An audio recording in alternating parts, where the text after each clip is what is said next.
Hi everyone! So welcome again to my new vlog. So another vlog na naman nga to and medyo mahaba-haba nga pala to guys. It will take 5 minutes kasi medyo madami yung napuntahan naming lugar ni Ayush ng mga oras na yan. So ayun na nga, actually pupunta lang naman talaga kami dito sa Ligao for my follow-up check-up. Kaso nga sarado kaya no choice kami dyan, kailangan na namin umuwi agad.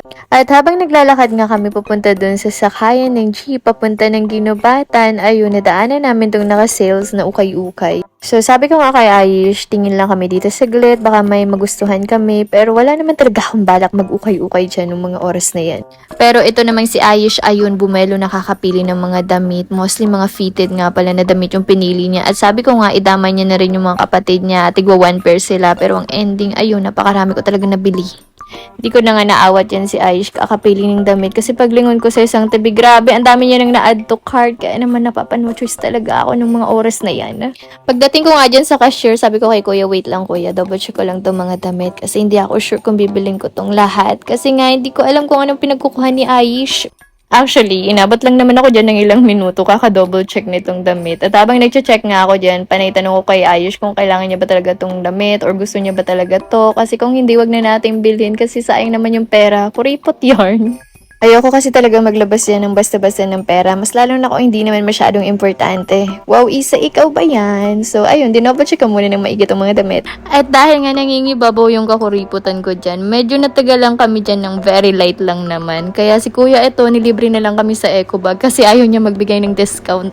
So, nakipag-negotiate muna pala ako dyan kay kuya ng very light lang naman. Baka naman kasi tumalab. Kaso, ang ending, ayaw niya talaga ako bigyan ng discount. Kaya ayun, napano choice siya. Nilibre na lang niya ako ng Ecobag, at least pwede na rin yun. So, na-realize ko, mas mahaba pa yung oras namin dito sa pag-uukay kaysa dun sa follow-up check-up ko.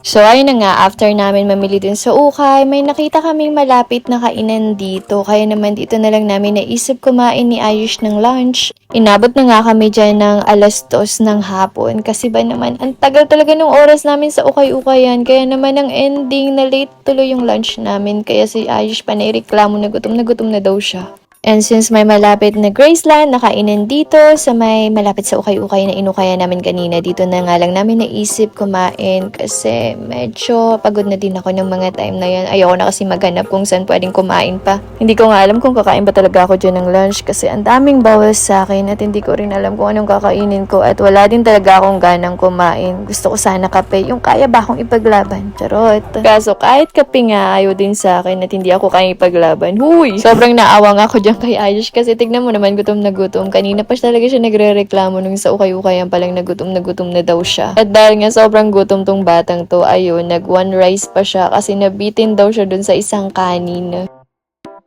So, I just wanna show you guys kung ano yung in-order namin. Ayun, wala talaga akong masabi dito sa vlog na to. Gusto ko lang talagang i-share yung a day in my life ko papunta ng Ligao for the follow-up check-up na wala naman napuntahan. Pero okay lang naman, at least nakabili kami ng konting mga pang-ukay-ukay na damit ng mga batang to. At after namin nga kumain dyan, ayun, naisip na namin umuwi at papunta na nga kami ulit yan sa paradahan ng jeep papunta ng Ginobatan.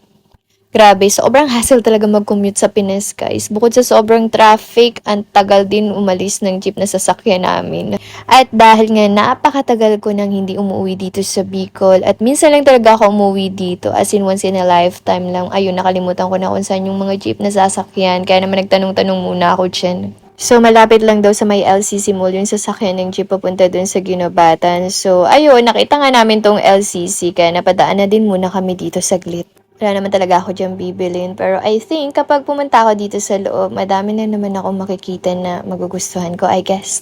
So, ayun na nga, tamang window shopping lang kami dyan ni Ayush nung una. And tamang tingin-tingin lang din ng mga item na naka-sale dyan. Malay mo, meron kami mabili kasi medyo tight lang yung budget namin dyan, mga B. Pero yung purpose ko talaga dyan, mga B, is para magpa-aircon kasi sobrang init sa labas kanina pa. Para naman malamigin kami kahit pa paano. Parang siya ng lamig, aray mo. So, ayun, habang nagpapalamig nga kami dyan, nakita ko tong naka-sale na bra and underwear. Kaya bumili na ako kasi nakalimutan ko yung mga underwear ko sa Maynila. As in, biglaan kasi talaga guys yung pag-uwi ko ng Bicol.